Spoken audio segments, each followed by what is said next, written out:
I am the Tofu Golem. Please enjoy the video. In this video, I will explain how to play Dreams in the dark Badlands.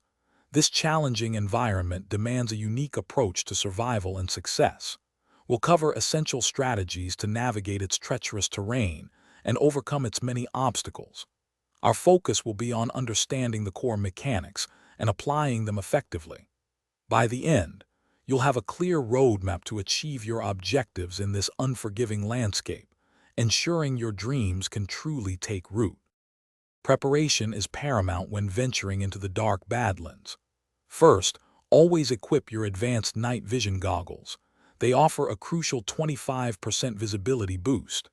Next, pack at least 3 healing potions and 2 stamina boosters to manage unexpected encounters. Finally, confirm your primary weapon has a silent attack modifier, which is essential for stealth takedowns and avoiding large groups of enemies. These items are non-negotiable for your journey.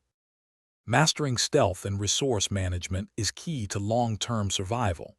Always move slowly, utilizing every shadow and rock formation as cover to evade patrolling enemies. Glowing fungi are your best friend. Collect all you find, as they provide temporary light for about 30 seconds. Furthermore, conserve your precious ammunition by engaging isolated enemies with silent melee attacks. This strategy ensures you maintain a tactical advantage and don't run out of critical supplies. To truly fulfill your dreams in the dark Badlands, you must complete specific objectives. Your primary goal is to locate all 5 ancient dreamstone fragments, which are strategically hidden throughout the treacherous map. Once collected, proceed to the central dream altar and activate it using these fragments. Finally, you must successfully escape the Badlands within the strict 20-minute time limit. Achieving these steps is the only way to realize your aspirations in this challenging environment.